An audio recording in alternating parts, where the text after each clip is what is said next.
I read just a quick video about airdrops, those wonderful things that contain amazing weapons that can make the difference between winning or losing, especially the level 3 helmets and level 3 vests, which can save you in the final circle. So what can be a bit confusing about airdrops is where they drop.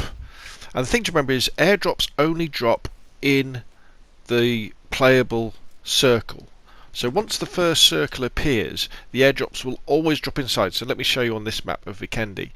If an airdrop goes in that direction, it will only drop where that white arrow is, not where the orange arrows are. Okay, so if you're outside of the circle, you know, the player with the white circle, you won't see it.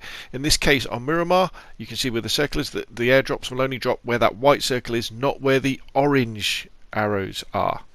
So to summarise then, really, if you're outside of the circle and you see a plane going over and you're thinking, oh, can I get this? Unless you're near the edge of the circle, you won't have a chance to get it because it'll only drop inside the circle. And that goes for, you know, planes that drop one airdrop or they drop two airdrops as well. So watch out for that and just bear that in mind. So if you hear a plane going over and you're inside the circle, that's the time when you should have a look around, have a look outside and go, ooh, is there an airdrop coming in? Now, the next question is, if you see an airdrop, should you go for it? Now this is the million-dollar question, because as I said, airdrops have very powerful weapons like the AWM sniper rifle, the Groza, the AUG, the MK14, which isn't that brilliant, but you know, it's kind of okay.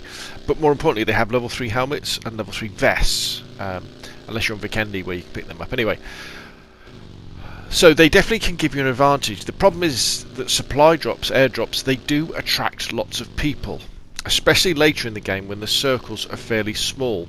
So my advice to you would be this, is if you're playing the edge and you've flown a long way away from the flight path, and maybe you've even driven a long way away from the flight path, and you happen to be in the circle or near the edge of the circle, and you see a plane go over and you see the supply drop start to drop, you know that that side of the map is going to be fairly quiet for you, so jump in your vehicle or get running and go and pick up the stuff.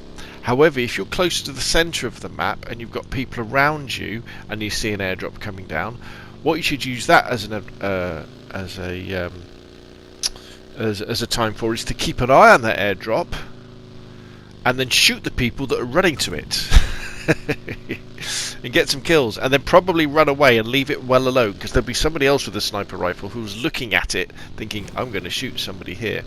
Also, when you're in the final circles, bear in mind that your best laid plans of how you're going to sneak into the circle and avoid everybody else can be thrown into disarray by a supply drop that comes down late game, because a supply drop can come down late game and then attract other people to where you are. You know, there's nothing worse than you're crawling in nice and stealthily and you hear a thump as a supply drop lands near you and everybody comes towards it.